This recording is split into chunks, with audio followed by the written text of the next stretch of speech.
That's right, job creation.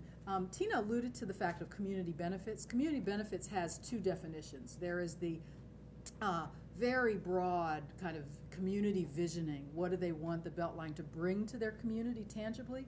But then there's a more technical definition that the legislation prescribed that there would be community benefit policies. And that is being carried out and shaped through the work of the TAD Advisory Committee. They actually have a community benefits subcommittee that is working on this very issue.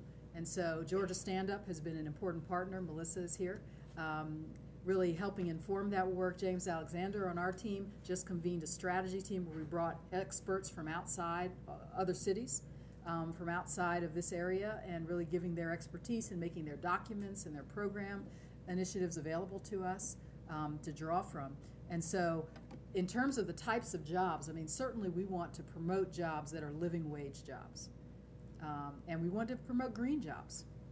You know, Atlanta is seeking to be a sustainability leader. And so we want to really make sure that the jobs match the community's profile and the community's needs, and really help lift the community from an economic development and reducing the rate of poverty in some of the neighborhoods. So that is going to take a concerted effort with a number of different partners and agencies, but at a minimum we will begin to prescribe what some of the community benefits opportunities are, and by the legislation we're going to focus especially that as development occurs, making sure that residents from the neighborhoods impacted by the Beltline have an opportunity. It's called first source hiring through apprenticeship programs, that they actually get a share of the jobs that are being generated in those communities. Good evening. Good evening. Yeah, my name is Ron Shakir. I have a few questions. We've seen signs throughout the city of success of neighborhoods being developed, and people who didn't live in urban area have moved to the city, and we've seen somewhat success in that.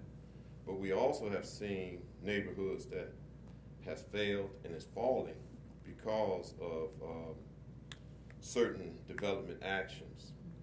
And a lot of us that stay in the state of Atlanta stay on streets as homeowners that we see 6, 10, our neighborhood is overwhelmed with vacancies. And with investors trying to line up for the Beltline and other type of dreams and desires. What I have noticed through maybe 3 presentations of the Beltline, that it moves very, very fast, and pretty much in this brain thrust that we in here, it's still consistent. It moves very, very fast. We have things that we could cover in the map that we can't see with my reading glasses on, and we have people who make presentations who didn't go to the board and explain anything to us. Pretty reasonable, you know, as far as what they know about it. I happen to be at the People's Town meeting, and the gentleman speak of talking about ball fields and the master plan, a plan for the development of the park was before the Beltline. Well, not quite 6, 7 months ago, I sat at those meetings where we was putting together this park plan. So it's not that old, and Beltline was a motivating part of it. So, and what he wasn't able to identify that these ballparks is an old historical school, Carver High School. And right now, because of effects that's going on with Beltline and people being moved out of the community, millions of dollars to improve Carver High has now been taken away from Carver High. So we don't know what kind of high school is going to be there once the prospectors and developers come into the community like they want. I was just at a HUD conference, and it shows statistics that development, to speak of what the community have always wanted, certain businesses in the community, really does not occur, not unless it's led by Caucasian gentrification. It doesn't happen in African American coming into neighborhoods. That kind of development or investment does not come in the community. So it comes when you have a majority of white folks who come in the community. Now, how can we have a majority of white folks coming to Atlanta? And if we do, what's the effect of our community in the displacement of people who's not Caucasian? So we have success so far without the Beltline. I mean, I was on a tour 3 months ago, and I was just overwhelmed at the size and the scope of it, dealing with people's properties, the speed of the master decisions that's being made. Recently, we saw the Supreme Court deny money for education. Now, I understand there's a big push to get that money because other projects throughout the state is going on. And I heard the mayor say that no matter what, the Beltline is coming.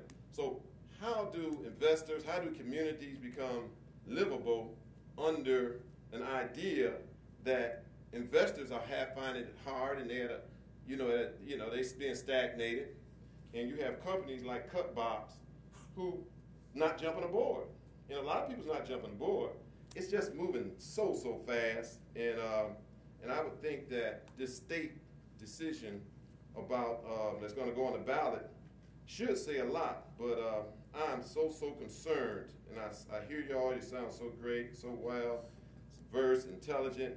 I mean, it's hard to stand up and say anything against what you want to see, but this thing is so big that myself is just,